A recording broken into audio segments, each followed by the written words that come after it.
네, 안녕하세요, 여러분. 오늘은 지난 시간에 공부한 1차 함수의 활용에 대한 몇 가지 문제들을 같이 풀어보는 시간을 가질 거예요. 지난번에 공부했던 건 문장으로 된 함수 관계를 구체적인 수식으로 표현을 하고 조건에 맞게 x나 y의 숫자를 대입해서 원하는 다른 변수를 구해내는 것이다. 이렇게 세 가지 스텝으로 구성되어 있는 것이라고 이해하시면 되겠고요. 구체적으로 문제를 같이 보면서 어떤 방식으로 문제 해결할 수 있는지 선생님이 알려주는 거 잘 듣고 이해 안 되는 거 있으면 정규 시간에 꼭 질문해 주시기 바랍니다. 그러면 페이지 122쪽 1번부터 시작하겠습니다. 자, 온도가 25도인 물에 일정한 열을 가하여 데우면 2분마다 물의 온도가 6도씩 올라간다고 한다. 열을 가하기 시작한 지 X분 후의 물의 온도를 Y도라고 할 때 Y를 X의 식으로 표현해라 라는 문제가 있죠. 자, 우선은 X가 의미하는 건 시간이고 Y가 의미하는 건 온도예요. 그렇죠? 그러면 온도라고 하는 것은 처음에 25도였으니까 25에다가 무엇을 더해주면 되겠어요? 물에 열을 가해서 데웠을 때 X분이 지난 후에 올라가는 온도를 더해주면 되겠죠. 그래서 25는 처음의 온도가 되는 거고 우리가 더해줘야 될 거는 X분이 지났을 때 얼마나 온도가 오를 것인가 그 올라간 정도만큼만 더해주면 되겠어요. 그런데 거기에 대한 힌트가 2분마다 물의 온도가 6도씩 올라간다라고 하니까 2분이 지나면 6도가 올라간다. 이렇게 그림으로 표현했습니다. 그러면 1분이 지나면 3도만큼 올라가겠네요. 그렇죠? 그러면 x분이 지나면은 3에다가 x를 곱한 3x도만큼 올라가겠다라고 할 수 있죠. 여기까지 이해가 됩니까? 그래서 x분이 지나면은 3x도만큼의 온도가 올라가니까 25에다가 3x를 더해준 y는 3x 플러스 25가 바로 위에 있는 문장을 나타내는 수식이 되겠어요.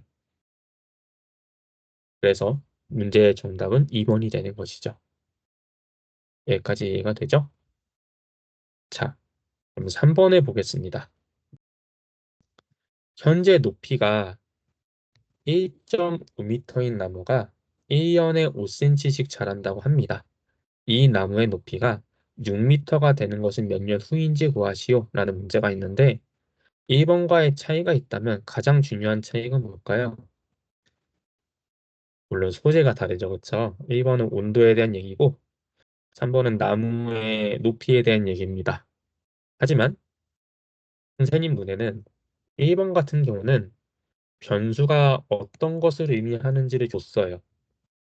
1번은 x가 시간이고 y가 온도라고 줬죠. 그런데 3번은 거기에 대한 말이 없습니다.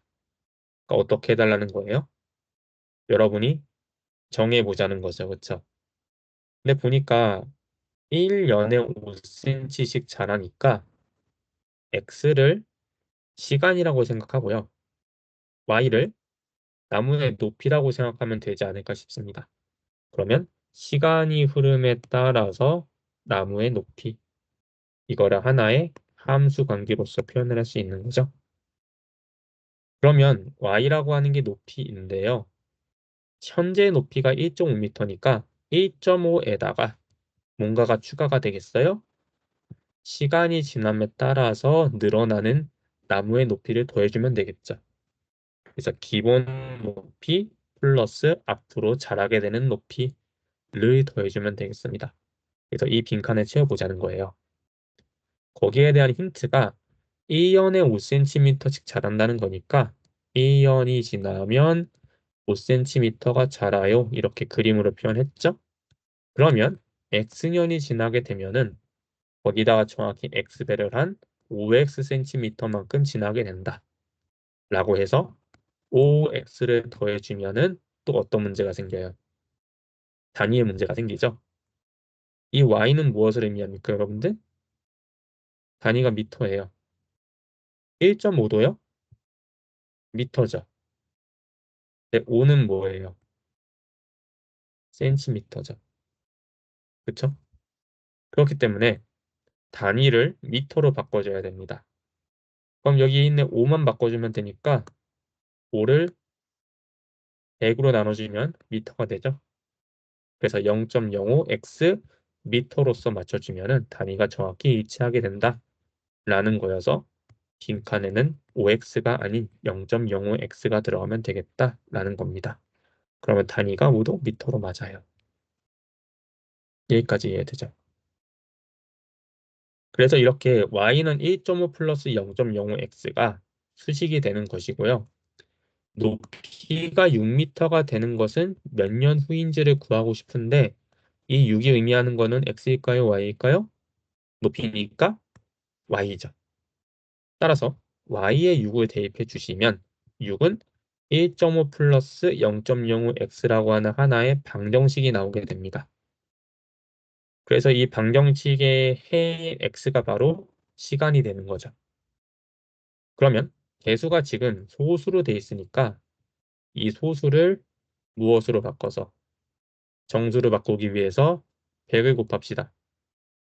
그러면 600은 150 플러스 5x가 되니까 150에다가 5x를 더하니까 600이 됐다고 합니다. 그럼 5x는 뭐가 되겠어요? 450이 되죠. 그래서 5x는 450이니까 x는 90이 돼서 90년이 지나야지 나무의 높이가 6m가 된다 라고 하는 걸 알 수 있습니다. 여러분들은 볼 수 있을까요? 90년이 좀 오래 살아야 되겠죠? 그쵸? 아무튼 나무가 천천히 자라니까 1.5m인 나무가 6m가 되려면은 90년이나 필요하다라는 겁니다. 자, 5번으로 갑시다, 여러분들. 100리터의 물이 들어있는 물통에 마개를 열면은 2분의 5리터의 물이 흘러나온다고 합니다. 마개를 연 지 24분 후에 물통에 남아있는 물의 양을 구하시오 라고 하는 것인데요. 아마 이 문제는 여러분들한테 그렇게 낯선 문제는 아닐 거예요. 초등학교 때도 많이 나오는 문제거든요. 여러분이 행복했던 시절인 초등학교 때 이런 문제가 딱 나왔으면 여러분이 어떻게 풀었을까요? 아무래도 이렇게 드리지 않았을까요? 2분에 5리터의 물이 흘러나오니까요. 24분이 지나면은 몇 리터의 물이 나오겠습니까? 12배를 해줘서 60리터의 물이 나온다라고 생각을 했겠죠, 아마? 그러면 처음에 100리터가 있는데 60리터의 물이 빠져나왔으니까 불을 빼줘서 나오는 40리터의 물이 현재 물통에 남아있는 물의 양이다 라고 이렇게 풀었을 겁니다. 그래서 이렇게 풀면은 된다는 겁니까? 안 된다는 겁니까? 물론 나쁘진 않지만 여기서만큼은 안 그러는 게 좋다는 겁니다. 왜냐하면 우리가 지금 하고자 하는 거는 문장으로 된 것을 1차 함수로 표현을 해서 문제를 해결하고자 하는 게 제일 중요한 목표예요. 그래서 문장으로 된 거를 함수 수식으로 표현할 수 있다가 가장 코어가 되는 거거든요. 이런 거에 연습이 잘 돼야지 앞으로 우리가 공부하게 돼 여러 가지 함수들을 다뤘을 때도 수식으로 올바르게 표현할 수 있는 능력이 길러진다는 거죠. 그런데 그 과정을 거치지 않고 초등학교 수학에서 해결한 방식으로만 문제를 풀게 되면은 앞으로 상위 수학을 공부하게 됐을 때 쉽지 않을 겁니다. 따라서 우리가 지금 기초를 지금 다지고 있는 거니까 초등학교 때 해결하는 방법을 안다고 하더라도 가급적이면 어떻게 풀자? 함수식으로 표현하는 연습을 통해서 문제를 풀어보자 라는 겁니다. 자, 여기서도 변수를 정해줘야 되겠어요. x를 시간이라고 하고요.